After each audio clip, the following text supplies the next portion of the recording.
Excellent. Well, welcome everyone. Thank you, Jerry, for accompanying me with music. My name is Natia Vargas, and this is HOLA's We Are series. This is a series of panels exploring and educating on the diversity within the Latinx community. In these panels, we like to highlight artists from across the Latinx diaspora in the hopes of educating the industry and proving once and for all that we are not a monolith. Tonight, we're celebrating Afro-Latinidad, and I'm particularly excited about this one because it's how I personally identify. But in my research, I've seen that Afro-Latinidad is complicated and it's really nuanced. And for me, I'm still trying to unpack why that is. But what I can say with confidence is that we aren't talked about enough, we aren't included enough, and we've been missing from the conversation and from mainstream storytelling for a very long time. So joining us tonight are Milteri Tucker. She's an award-winning dancer, choreographer, and educator, and the founder and artistic director of Bombazo Dance Company. Jerry Soto, he's an actor and director whose work has been seen on many of New York stages, including Teatro Círculo, Gala Hispanic Theater, Repertorio Español, and Latea. He's an ACE and ATI award-winning artist. And Danisha Baro, who's a New York and Texas licensed psychotherapist and consultant. She works specifically in racial equity and mental health, and her consulting work includes anti-racist training and Afro-Latinx and bicultural identity and racial equity. Welcome, everyone. Thank you so much for being here. And of course, I do want to say that we cannot have this conversation without acknowledging the extra labor required of BIPOC people in order to educate others on our existence and experiences. So I really thank you for being here today. Wanted to talk about the history, right? You know, according to the Project on Ethnic and Race in Latin America, there are close to 150 million Afro-descendants in Latin America, which makes about a quarter of the entire population of Latin America. And these are conservative estimates. You know, most countries in Latin America have historically done a very, very poor job of accounting for Afro-Latinidad in their census or representing their Black population politically. And this has resulted in what's called a statistical invisibility. For example, in Mexico, they never officially recognized their Black population until 2015. So a lot of the statistical disparities that exist are because of that, but also because of the reluctance to self-identify as part of the Afro diaspora. The self-acceptance of Afro-Latinidad is really complicated, and it'll vary from person to person and family to family, and of course, country to country. And then here in the United States, that is then commingled with our own country's issues around race and class. But 70% of the Afro-Latin people in the US are foreign born. We make up about a quarter of the Latinx population here in the US. And unfortunately, 62% of our community lives below the poverty line. So I'd like to introduce to you all Danisha. Can you share with us what Afro-Latinidad is, a little bit about that history, and what intersectionality is, and how that pertains to the discussion we're having today? So Afro-Latinidad is essentially a term that means a collective of people identify with both their Latinx identity, which is their ethnicity, and their Black African descent. So mixing both of those things is essentially what Afro-Latinidad is. We might see that, and we might talk about that later. That might be encompassing in how we dress, what we eat, what religions and different customs and traditions that we practice. And that encompasses also intersectionality. So intersectionality, Afro-Latinx identity is intersectionality, excuse me. Dr. Kimberly Crenshaw coined that term, which is essentially having different identities intermingle with one of each other, which causes some experiences of discrimination and oppression. So with that identity, we have ethnicity, which is Latinx, and then we have Black descendants, which is the Afro. So having both of those mixed together, we notice some experiences of oppression and discrimination, which I'm sure we'll talk about later. But in research specifically, Dr. Jorge Freeman does a lot of work on Afro-Latinx experiences and what that looks like on a sociology perspective. On psychology specifically, which I'm in, we haven't really done too much on that. But from what she's explored, Afro-Latinx folks to experience ethno-racial dissonance, which basically means they report an ethnic identity and contingent on downplaying their racial identity alongside the requirement that it's essentially having to downplay your racial identity based on your Latin. Excuse me, let me reframe that again. Because this term is actually new for me also. I just recently read this, I want to say a couple weeks ago.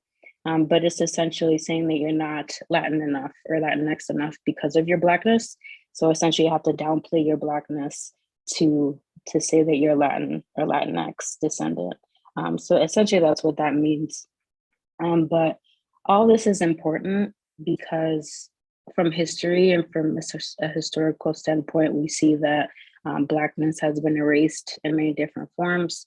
We see that in different stages of racism, systemically, interpersonally, individually, just how anti-Blackness and racism plays a role in our communities and the way that we interact with each other. So these conversations are important, and especially how the media portrays Black folks, especially recently with what's happening overseas with Russia and Ukraine, just how Black folks are being treated. So different examples like that is what makes this conversation really important. Yeah, it's interesting that some of the terms are still being coined, you know, that this research is still alive, and it's like a breathing creature. It's still expanding and growing. And I'm glad that it's happening because I certainly use it to learn more about myself and my own self-identifying with Afro-Latinidad, even though it's like very obviously part of my upbringing. It wasn't spoken about in the home. And I'm wondering what that was like for you all growing up. Was it a part of your identity and culture, or was it something that was downplayed in order to assimilate more?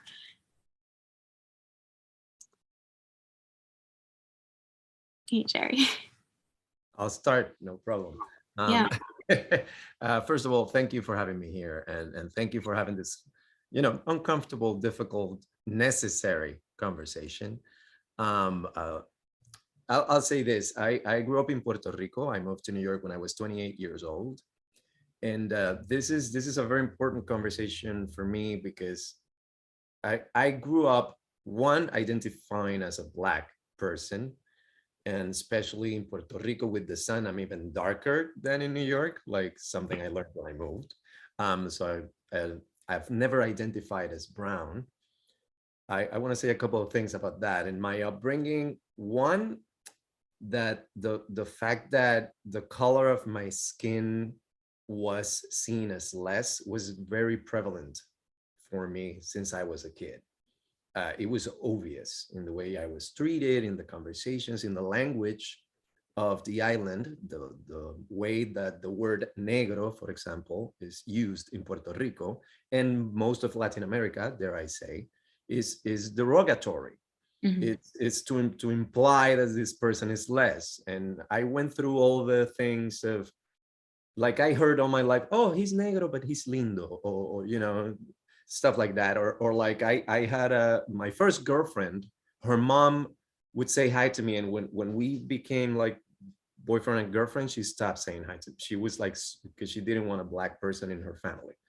And it was pretty obvious. Like, she wouldn't kiss me on the cheek or say, it was like, please leave my house. Like I went from like walking through a parking space and someone like putting the locks on the door, all that stuff that we that have this skin tone go through. And I can't even imagine when it comes to intersectionality, because I think of y'all as Black women, and then it's you get a plethora of other things that happen. And it's one of the important things for me to talk about is that it's very difficult for non-Black folk to understand what it really feels to inhabit this skin and to be, taken for granted or to be insulted with the simplest things. And so, yeah, I guess that's what I can say mostly about my upbringing. I also would like to say that then when I moved to New York, I remember the first time I talked to a Black friend of mine, and I said something along the lines of, because us Black people, and he was like, hey, you're not Black. And I was like, wait, what? And he's, no, you're brown. And I'm like, wait, what? This is the first time I learned how I was perceived in the States and how it varies, because some people think I'm from India and they treat me differently because they think I'm from India, or they think I'm Arabic. And it becomes intersectionality again. When we talk about then how that prejudices and racism towards other cultures end up triggering me, like, end up, I end up like, do you carry a bomb because you look Middle Eastern? You know, I've gotten everything, you know, like it's just because I look the way I look. And then you're like, but I would never do that. Why am I just perceived like that just because of the color of my skin? So Yeah. that's my basic spiel, but I would love to hear from you all. So please. It's so interesting that you talk about the difference between the experience in your home country or homeland versus here in the United States, because it is seen through a very different lens here. But Milteria, I would love to hear from you and your experience growing up and your relationship to your identity. Buenas noches a todos. Good evening. Thank you for having me, inviting me to this very important conversation. I think growing up, Blackness was always present, you know. It was within my family. It was never something derogative or anything. We were so mixed in my family, as I think most Puerto Rican families are. I was born and raised in Puerto Rico, but my father is African American. And, you know, that was never a topic of never a topic of being uncomfortable in my household. Like, we know, my brother and I knew we're Black. I mean, it was visible, and we know. But just like Jetty, you know, outside in the school, your friends, you know, even if it wasn't so in your face, there were little nuances and things that did indicate the racism in the island, which people don't talk about, and something that we don't even see growing up as much as many Black Puerto Ricans that there are in the island that have done many great things. Even in the island, they're not as well represented, you know, or talked about in Ni se diga acá. And so for me, you know, I always grew up in just loving my color, loving myself. And, you know, it was interesting. Also, you had other Black kids who would just call you out for, I don't know, my lips or my nose, or, you know, something physical about me. That was very interesting. That happened to me within my upbringing and with friends in school. But on you know, in my family, I was always taught to love who I was and know where I came from, right? With this mixture of culture. Not so far, because my father was African American from New Orleans. So there's like that Creole gumbo and sancocho happening in me. But I always identify with the Puerto Rican culture, most because it's the culture that I grew up in. When I came to New York, I was 17, to have this passion to dance and to explore dance. My skin would speak before I did. And I remember having on the 6th train from another fellow Boricua asked me for my the time, and me noticing him that he was Hispanic, I answered in Spanish, and he's like, "Oh, where are you from?" And I said, "Well, guess." And he goes, "Well, you're Cuban." And I said, "No." Panamanian, no. Dominican, no. I said, "Well, I don't know what other countries," this was him, "I don't know what other countries there are Black folks in Latin America, because Puerto Rican, you're not." I'm like, "Oh, really? Well, guess where I'm from." "No, you're from Puerto Rico." I'm like, "Oh, I didn't know there were like Black folks like playing like this on the train." And I said, "Well, maybe, sir, there's a lack of history and education that you don't have, or that was not taught to you, because there are Black folks in Puerto Rico. There's one here standing right in front of you. And if you go back to the history of the island and a similar history in the Caribbean, then you will understand why there's Black folks in Puerto Rico." And, you know, that was a shocker, an eye-opener for me, because, you know, growing up, I consider myself Puerto Rican. You know, I didn't have to put Afro in front of it. I didn't have to, you know, I know I was Hispanic also, so I did not have to put, you know, Afro in front of anything. I just was. And that was a shocker when I came to New York, and, you know, seeing that what is portrayed in the media, even from Puerto Rico, is not who I look like or represented. And there was a lot of lack of information. So that was my experience. Oh, I mean, there's definitely a lack of Afro-descendiente representation in Latin media across the board, but something like 95% of the people who were enslaved and brought over and trafficked ended up in Latin America. And so for someone to not know that there are Black people on one of the first islands that was colonized and the first islands that enslaved people were brought to, that there's a Black population there is wild. I wish that my experience was like that growing up. My family is Dominican and I was born and raised here, but I spent a good chunk of my childhood, like probably the first few formative years of my life in Dominican Republic with my dad's family who's Black. And I am a light-skinned Afro-Latina, and I walk around understanding that affords me a certain amount of privilege because there's one of these, what do they call it, like ethnic ambiguity that I have. And living there and understanding that everyone in my family was Black, I didn't think of it or question it, but I understood the conversations that were being had and the self-hate, or like, yo soy un negro, pero yo soy un negro bonito, like that stuff was awful. Or like even my own grandmother who was Black telling me, when you're older, you could, get a nose job, or, hay que mejorar la raza, make sure you marry a white man, like those kinds of things. And the history in Dominican Republic is quite specific, because we did have a dictator who beat the Black out of people, and who really made a point of eliminating the idea of self-identifying as Afro-descendiente and replacing it with words like indio trigueño. And then moving back to the States and living with my mom who's white and my grandmother who's a white Dominican as well. Like they didn't talk about it. It just wasn't talked about. And I never had to confront that side of myself until I was spending my summers with my Afro-descendant family in Dominican Republic. And it's complicated. And then growing up in Harlem with Black friends who, there is a distinction there. It's like, yeah, you're brown, but you're not Black. And you're like, I don't understand the difference. It's a tough thing to reconcile as a kid. And now I'm an adult having these conversations and loving my African descent, my identity, but not knowing as much about it as I wish I did.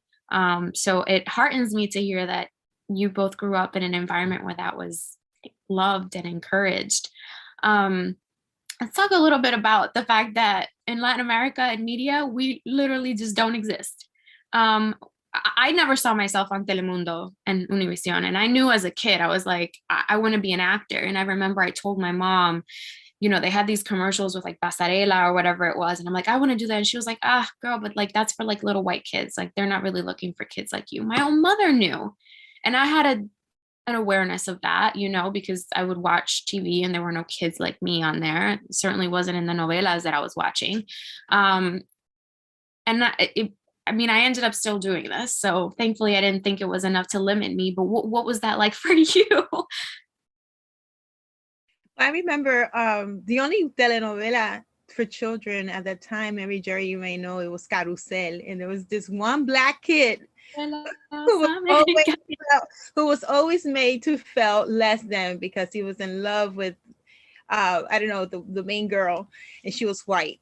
And then just the way that they were depicted, they were really poor versus the other kids who were, kind of middle class or upper class.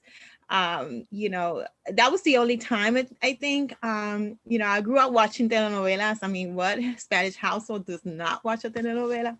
Mm-hmm. And no, I did not see until maybe recently, like one, when Celia Cruz was like, because it was the life of Celia Cruz, but, you will also see secondary characters kind of like playing supporting roles. And that's like now like mid to 2005, 6 around there. So, unfortunately, I remember Show del Mediodía era Bizcocho was the only black person in television when I was growing up. And that I remember, you know. But I don't remember seeing somebody representing me or anything blackness as a matter in Latin America per se. You know, if there was, you know, I wasn't made aware of it, at least not for the television that I was seeing or the models or anything. I do remember specifically in Puerto Rico, which they don't talk a lot about him. Victor Santos created the first black Afro right pageant for women of color, and it was separate from the other pageants, right? But I love watching it because there I felt represented. There I saw myself, you know, my image represented in a higher in another media position, and something that he worked so hard to really represent the blackness, the beauty of blackness in the island.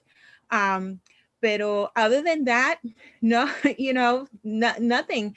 I mean, I would look up to mostly American television also, that you would see the black families, and because I can also identify with that, but not wholeheartedly you know, and not even an anchor that was, you know, a woman anchor that represented me, unfortunately. It's true. I mean, that was my experience as well. What about for you, Jerry? Well, you brought up Carrusel, and yeah, I was Cirilo, like the black kid. Is one of the few times I watched TV. And it was like, oh, there's a black kid that kind of looks like me, but then wow, what's the story that we're telling? That he's in love with this woman that is unattainable because she's white and rich, and he's poor. Which I grew up in a middle class home. I wasn't that poor, but I we didn't have money, we didn't travel, we didn't. So it's this thing. I remember one of the things that I analyzed more as an adult, but watching Cirilo and identifying with the only character I could, and then feeling the same thing in my school, because I was one of the few black people. I went to a Catholic church, a private school, and in my classroom, I think I was the only one, the only black person there. I remember when in the history class they would talk about slavery. Literally, all of the kids, everybody would look at me like, they're talking about Jerry. You know, it's this implicit thing that you feel like, oh yeah, it's my people they're talking about, and it's just no one says anything. It's just as soon as the teacher says, so slaves were, because it wasn't enslaved people, you know, slaves were brought to the island, and everybody would look, El Negro, right? Yeah, that's him. And it's such a simple thing that carries such weight. It's trauma, you know, it's something that informs who you are in your perspective. One last thing I want to say about that, that has to do with work, but this white person from a Spanish-speaking country once said to me, for example, like, well, I'm sorry to tell you, but you know, in my country, you're negro, you're black. I'm sorry to tell you, you know. And he's telling me like I'm sorry, I know I'm offending you by calling you by the color of your skin, because that's a mistake, you know. But to him, what's wrong is the fact that black is an insult. Right. And that's what we grew up. And that's why it's so important that in Carrusel, this kid is black, ergo is bad, ergo is wrong, ergo is poor, ergo is everything that you put into blackness, which has nothing to do. We're professionals. We you know, yeah, black people rob banks. Yeah, they also work at banks, and they also save money, and they also, you know, we do everything like white folk and like brown folk and like everybody. Absolutely. And it's not to eliminate the reality that, you know, our community happens to be the most disenfranchised community in Latin America and here in the US amongst other Black communities and Indigenous communities. But it is not all that we are. And if that's all that you see, that if that's all that you're receiving, and those are the only images that you're receiving about people who you identify with, that has an effect on you psychologically, I would think. Like, Denisha, can you expand on that? On the psychological impacts of anti-Blackness? Yeah. So what I normally see, or what we usually talk about in psychology, is racial trauma. I know we mentioned trauma recently, but essentially racial trauma is sort of similar to PTSD. And PTSD symptoms might look like hyperactivity, or not hyperactivity, but hypervigilance. So that's basically looking behind you, being aware of what's around you, the little things around you. With racial trauma, you might feel like someone might be following you, or we usually talk about that example of when you're in the store, someone might be asking you questions, or the representative might be asking you questions, but because of experiences in the past or in the media, or what we see normally as far as oppression and discrimination amongst Black folks, that might be perceived negatively or felt negatively. So we might see that as that might come up as depression, sometimes anxiety, sometimes low self-esteem, imposter syndrome too. So some examples of how all of this can really impact someone's psyche and self-love.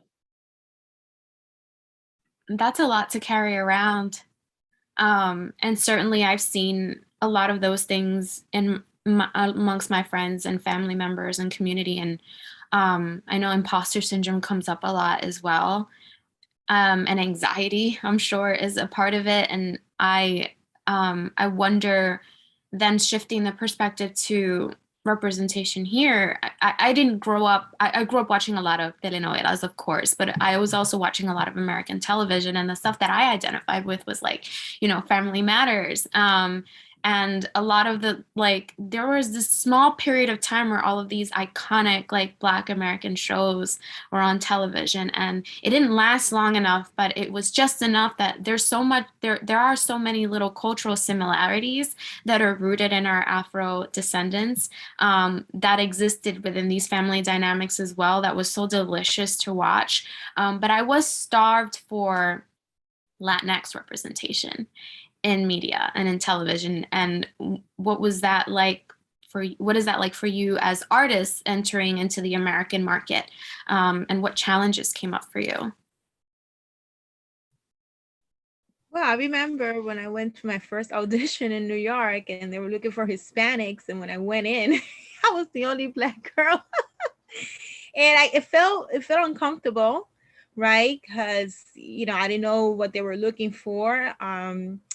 And to some point, I got a hint that I wasn't what they were looking at, what they thought a Hispanic would be, of course, from a very Anglo perspective, and not knowing, because it's not only the Afro, you also have the indigenous looks, it's a lot. We're a very complex group of people, beautiful people, but complex. And, for me, it was always casting, again, with things in the culture, la bruja, la santera, all these roles that are, they're part of our culture, but not viewed for, or I guess maybe good enough for a role, like an actual role that would be more than just a supporting role, or a character in your community. At that time, it didn't bother me as much, because I just, you always want that opportunity and to be able to prove yourself, and that you're worthy of the work, and that being an actor, dancer, choreographer, you're able to mold into what the bigger picture is. So yeah, for me, that was a little bit of a cultural shock. And then I didn't know where I fit at one point. I'm like, okay, I'm probably too Black enough for the Hispanic castings, but maybe not too Black enough. I mean, what is it? Not too Black enough for the Hispanic, and not as Black enough for the African American, because now my hair is different, my English, sometimes my accents come out, I'm not what they're looking for. So then I said, you know what, I'm just gonna do me. And then they're gonna come and get me, and that's it. But that was my experience. I mean, that is really what ends up happening a lot of the times, is we start to have to create our own work, right? And Jerry, what about for you? I mean, you specifically have had so much work in the Spanish language theater and Latin theater community here in New York. And in my experience, I went to watch it, but I didn't always see myself reflected on stages or in the stories that were being told. And so I kind of stepped away from it and was like, well, let me see if at least TV and film is a little bit more accepting. Not much, but what was it like for you? Well, there's so much to say about it. I feel like I've been lucky enough or privileged enough to work with people that many times have, I would say they have looked, it's just weird to phrase, because the way my skin tone or my self-identification hasn't come into play, and that's good and bad. Mm. So I'll put examples of both. It has happened to me with many characters I've portrayed, that at some point I hear someone say, yeah, no, he was great, but that character should be white. Like, why was he playing it? Like I've gotten that a lot. At some point that gets to my ears, which is props to the people who cast me, in a way, because they're not like, okay, he's the guy to play the role. That's it. At the same time, sometimes I felt like there's another conversation that needs to happen. And I'm not going to name names because this is not about putting anybody down, but I've been in situations where I'm playing this character. I was playing the lead on the show, and my mom is on the show, like I have a mom on the show and a sister, and everybody is white, is phenotypically white. And I'm like, I'm the lead, and this is not about ego or anything. It's you cast me for the lead role, and you cast me before you cast everybody else. Why am I the only person with this skin tone? Why is it that my sister is white and my mom is white and my dad is white? Which is like, to me, there's a lot to say about the casting process and a lot to say about who are we hiring, why. And it's not as easy, well, I have one, because then you feel tokenized, and you have to explain everything you do, and that you're the only voice to it's a lot. It puts the onus on you, right? You have so much work to do. And then if you voice something, then you're the only person to voice it. And usually it comes out of anger, because we have that PTSD that Danisha is playing so well. We carry that. Sometimes we just burst. How can we not when we're dealing with this 24/7? And usually the reaction when we then say something about it is someone who's white explaining to you for 15 minutes why you're wrong to feel the way you feel.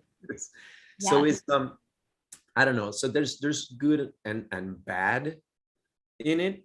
And in terms of casting, I wanted to say something that you reminded me of, Milteri, because I had an agency. They sent me to 4 different castings. In all of them, I had a gun, I killed people, and I was killed by the end of them.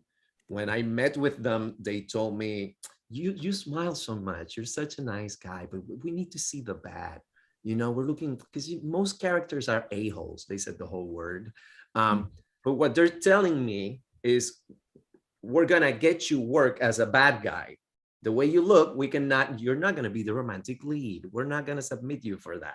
We're going to submit you for the a-hole. So it's very veiled, but what they're telling me is what I'm good for. And what I'm good for is to be a bad person because of the color of my skin. All of that is there. Yes, indeed. I have something to add to that, but first I want to hear from Danisha, because I know you wanted to bring another perspective in. Yeah, I wanted to bring like the outside perspective of not someone that's in the arts, but just how the media impacts folks that are watching all of that, and how that all just impacts our self-esteem and self-love and interactions with other people. So I have a personal story that fits well with what's been mentioned. So I'm Afro-Latina, Dominican, Cuban descent. I grew up around Afro-Latinos all my childhood until I went to college, which is a predominantly white institution. And the Latinos there just weren't what I was used to. So I felt like an outsider, ostracized. Like, it was hard to really find what groups or what places I felt were for me, essentially. At that time, my hair was straight. I was perming my hair. And that's all I was seeing on the media, like white people with straight hair is beautiful was always a constant message. And like y'all have mentioned, when Black people are portrayed in the media, it's always negative, or just anything that's of a Black feature is not beautiful. So essentially, I didn't view my natural hair as beautiful. So it took unlearning a lot of anti-Blackness, and just we were getting into a lot of African American studies courses and unlearning all those things, where I finally embraced my hair and I started changing what I see. Like on my social media, like all I see is Black people. And like I don't follow anybody that doesn't look like me. If I do, it's something that they're doing that's really interesting, but it's not too many people. But it took a lot for me to get to this point. And that's something that I've noticed even in my clients, where it's hard to get there when you're constantly being shown that you're not good enough and you're always going to be a failure no matter what you do. So it's really the way that it affects your self-esteem and your image, and how you think of yourself, you know, and your beauty, or the beauty standards that exist. The impact is, it's so intense. And the younger you are, the more pronounced that is, because eventually you do grow up and you start to find different ways to love yourself and self-acceptance. And you have a different, you know, you literally have the mental capacity to look beyond the opinions of what's coming at you, or what's coming at you. But it's so detrimental. And I mean, me too. I was straightening my hair for the bulk of my adolescence. And it was because, and my, you know, like it was because I thought that that was what was beautiful, and because that was what was told to me. Like, you know, you got to go somewhere nice, mandala al salon, you know, straighten her hair. Or like if I wanted to wear my hair curly, no, pero eso para la gente con pelo malo. I'm like, what is pelo malo? Like none of it made sense, but it's the information that you're receiving and then have to unpack and deal with when you're growing up. It's hard. And then harking back to what you were saying, Jerry, about being tokenized. A lot of times these institutions don't see it that way, and they say, you know, they feel so proud because they say we were color blind or like race blind when we cast. And what does that do, you know, when you are taking someone and disembodying them from their culture, from who they are, from what makes them them and what they bring to a character, and setting them in a world that doesn't belong to them and say, yay, we did it. You know, it's not enough. And that's the downside of it, it's not just tokenizing, it's just that it also is part of what, you know, the UC Annenberg study that came out about Latinidad and representation in media and film and television. You know, I think despite the fact that we're close to 20% of the population here in the United States, we only represent about 3% of all speaking roles in TV and film. And when you think about that, and you think about that less than half of that are Afro-Latinx people, and that in those stories, when they do include someone who is of Latin descent, that they're disembodied from their culture. You sense that like we're there, but we're just there to check a category and not to bring ourselves into the story. Whereas for the white American population, they get to bring their culture, they get to bring themselves into their characters, like they get to be that kind of artist and not have to disembody themselves from it. And so I love that you brought that up, because I'm sure a lot of other artists have felt that as well. That's when now we have to then embrace the writers of color, the producers of color, who there are so many out there that have been assistants of a, you know, whatever. You know, we need new stories, new narratives. There's so many channels now for us to create, in a sense that we need to embrace those stories. We need to embrace these people and give them the opportunity. You know, it's not enough to say, oh, you know, I'm remaking this story, or I'm remaking this film, or doing this film, and I at least have like, you know, 2 Black folks in it, you know, and at least one of them is Latino. It's not enough. It shouldn't be only in front of the camera. It has to be behind. Also, you know, same thing for choreography. You know, all the Latinx dances and things like that. In the industry itself. And I think it comes to mind my mentor, Maria Torre, who is Cuban, Puerto Rican, Dominican. And Wow. she has been in this industry for the longest, and she can really advocate for all the injustices and what she sees and how she is trying to fight right against those injustices. And I'm part of her team also. And she was one of the first people who gave me an opportunity and really pushed me to be me unapologetically industry, so I can be seen, right? And it's so disheartening to when it's a Latin role, or our music, our sabor and our perspective of things, and we have to be assistants of somebody else who is not even part of the culture, who respects the culture. That's great, but then this is 2022. We don't need to be assisting anybody else. Just give us the opportunity to just to be that lead, be in the table of conversations. So I don't know, in a grand scale of things, of what goes on, what is happening, that these not roles, but these opportunities are not being given to people of color. It doesn't matter what shade you are, just person of color who are from the culture, who can really tell you how do the two-step or one go step or whatever, or whatever, the bomba step or whatever. You know, something needs to change from above. So maybe we need more people of color who are millionaires and executives to really come up and support us. That's what needs to happen, because if it's really is where the money's at, right? So if the money coming from white executives, then we're subject to what they're saying and how they want things portrayed and blah, blah, blah, and all these producers. So we need more people of color who are entrepreneurs, who are in that bracket, to really advocate for the arts, to really advocate and say, you know what, in this movie or in this play or whatever the project is, I want people not only representation in front in the characters, but behind it. That camera person behind that director, camera director, or the fashion designer, be a person of color, especially when it comes to our stories, So that's my perspective on it. I mean, I agree wholeheartedly.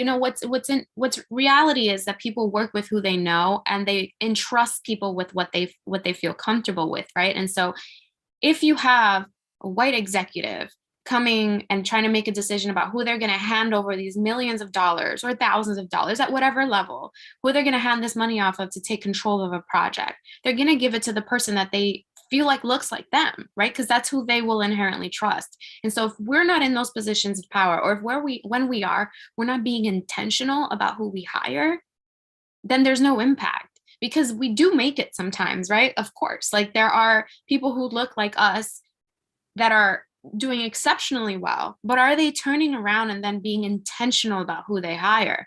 Because if you just let it happen, if you just try to take a back seat and just have it happen organically systemic white supremacy is going to take over, because that is the system that we live in. And I think that is the harsh reality, is that we can't just take a seat and say, it's okay, like I'm here, and this is enough, and I'll just let what happens. No, it has to be intentional. That's how you fight it. I mean, I would love to hear, we're talking about authenticity essentially now in storytelling, and it's coming up a lot more. And I think that the most incredible, interesting, and impactful stories are ones that are super authentic and are rooted in reality and are written by someone who generally understands those experiences. And I'm wondering if you've encountered more roles or more opportunities where they're centering Afro-Latinidad in the story or in the music. I would hope in the music, because they've commodified Afrocentric beats and music and standards of beauty in this country without ever wanting to give the money and resources to Afro-Latinx people. So I would hope in the music that's happening, and in dance, but I'd love to hear your perspectives.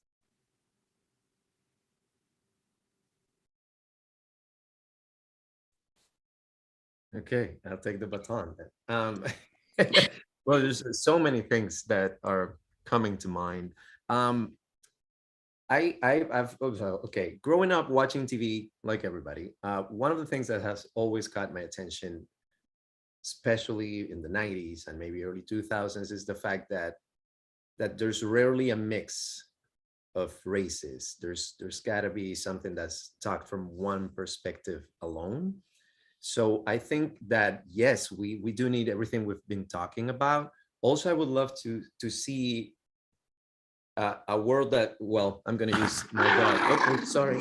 A world that looks more like this, more black and white. So in the sense of like sometimes, which happened, you brought up like bizcocho, and we would see, it was great to see a black family, but then in Puerto Rico we're mixed. My wife is as Puerto Rican as I am, and for the United States standards, she looks white or she looks Jewish. And there's, we put this ethnicity charge in people, and now we look, which is what happened to you, military, for example, auditioning. Where do you place? And sometimes I wish for one, optics to be taken into consideration, because it's like yeah, think about it, how it's going to be perceived when you have only one person representing a whole culture.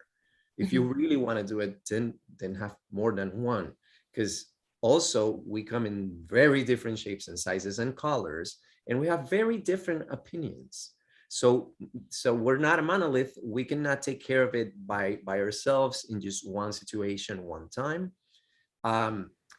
So there's the show, for example, One Day at a Time, and everybody's Latino, and it's about, they talk about the zeitgeist really well, about what's happening in the world and today's problems, and it's amazing. And yes, we need as many shows like that as we can get, and as films of like In the Heights, like it or not, the fact that we're talking about us in a way that is not, you see, they sell drugs and kill people. No, we're celebrating our culture. That needs to happen, of course. I would love to see more this dynamic of it. It doesn't only have to be Black people or only have to be white people that is so segregated, because it, at least to me, it kind of hits me, because we're just keeping the white supremacy going by doing that, I feel. I agree. I think it's hard to navigate these conversations when we're talking about like the shows that we do have, and we don't want to ever criticize it when we get there, right? Like, oh, our people got there, we did it, and we got it, and it ended up here, and that's great. And then we might have our ideas and opinions and see things that maybe aren't ideal, but we hold back our criticism because we don't want what then happened with, for example, In the Heights, where like the criticism went outside of the community. And I think the conversation that came out of it was really important. But what I didn't want was for then the people who are paying for this, which are white, wealthy executives, to say, telling Latin stories is really complicated and it's hard and you'll get criticized no matter what you do.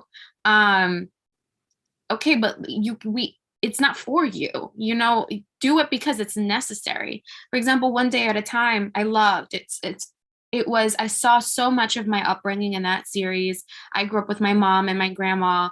But I also felt like they centered mestizaje so much more than they centered anything else. And Cuba has an enormous Afro descendant population. And that was really not talked about. And when it was talked about like, oh, because the daughter is more fair skin and the son is café con leche, I remember. And it's like, yeah, but he's like me, like we're doing, like, in the grand scheme of things, I'm not someone who's a dark-skinned person who has to deal with the impact of not seeing themselves constant all the time, and also like embracing my Latinidad. They could have explored it more. And then the one Afro-Latin character that they did have was disembodied from her culture, and so for as much good that show did, there was more that could have been done. And if we walk on eggshells around that stuff, we just won't get anything done. Is where I'm at right now. I don't know if you would agree with Debbie. I just think that there's so much more work to do. There's absolutely a lot of work to do, and even within ourselves, in accepting our Blackness. I mean, we're fine, we're okay, but our families, within our families, and that comes from it's the different classism, the whole like whitening of the island. Puerto Rico happened too. It was a creed that was passed to whiten the island as well. So, we have to decolonize our minds and take ourselves away from the European lenses, because when we study an institution, whether it be dance, acting, singing, the first thing they go is to Europe, and not knowing that all of that euro came from Africa, so the majority, right? So I don't want to overgeneralize, but we have to be able to be comfortable talking about within ourselves first. This is one step, but also taking action.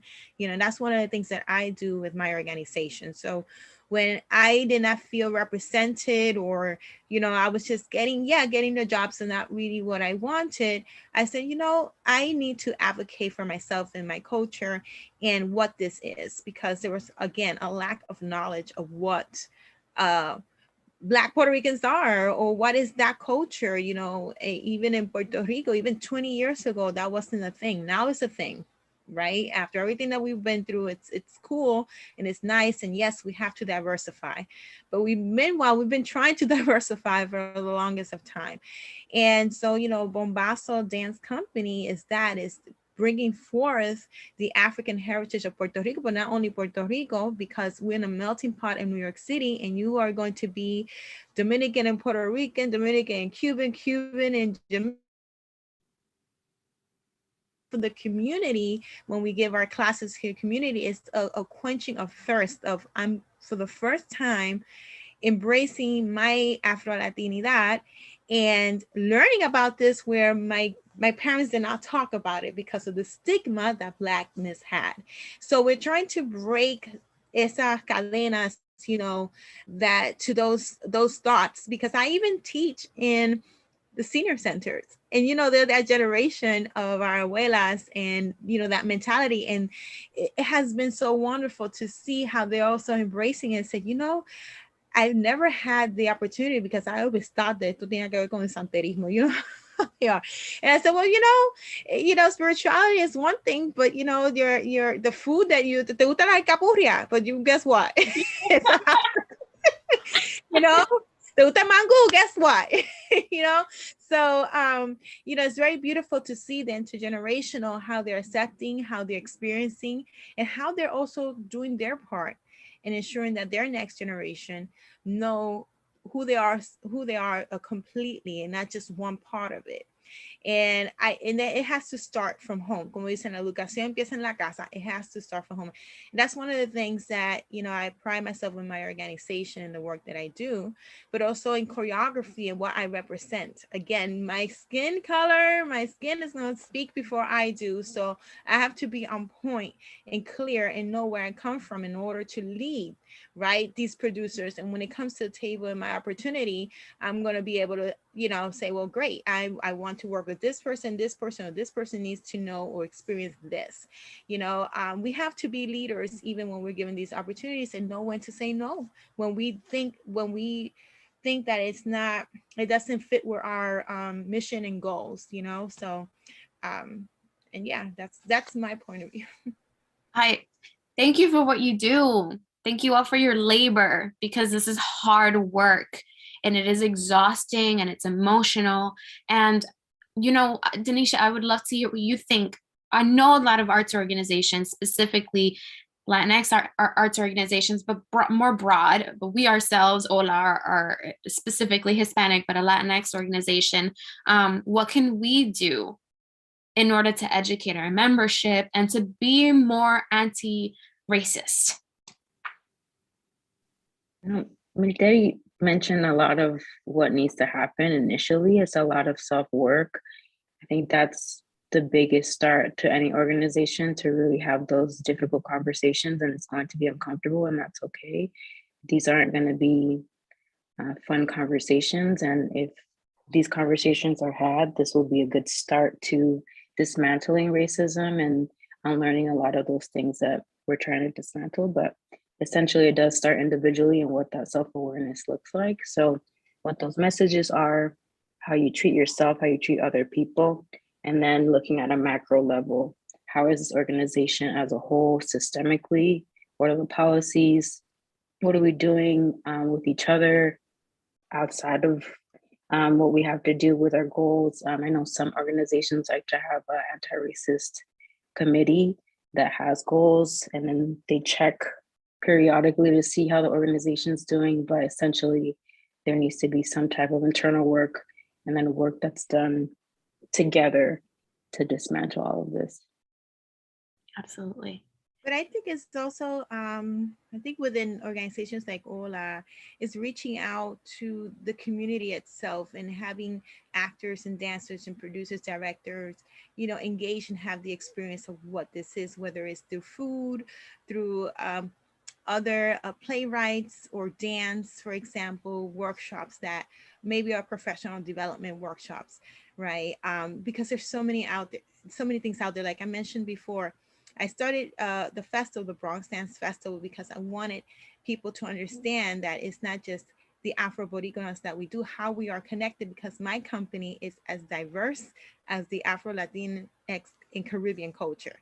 And I, brought in from Peru, Dominican Republic, Haiti, Garifuna, all of this together, and working with other organizations that are doing this work and partnering as well to see how they, to have a better, bigger impact, and spreading the word, not just the work. Like you say, it's for me, it's not exhausting. I love this work. I really do. It's, it's just finding, it's just something that needs to happen, and I'm not the first one and will not be the last, but in this moment in time, it has opened to many more opportunities, right? That I could have that I've never imagined, but it's continuing the conversation. It's not, yes, we can write policies and all our stories are going to be the same. What is the action that we can take that physically are going to positively impact the actor, the dancer, the choreographer, the director? And I think it's just immersing them in these different experiences. Love it. I love it. I'm so grateful to you all for all of your contributions to this conversation, for being so open. I know that this is labor, and how we internalize that, it will vary for each of us, but I'm just grateful for you all for joining us today. I hope that those watching have learned a lot. Keep the conversation going, support these organizations, support HOLA, support Bombazo, support our work. Like Jerry, hire them, hire people like Denisha who do this for a living, to come in and educate and set up workshops and resources so that we can do the labor of being more anti-racist. Thank you all for joining us. Thank you to our audience for listening. I wish you a wonderful week, and could join us next time. Take care, everyone. Bye. Thank you.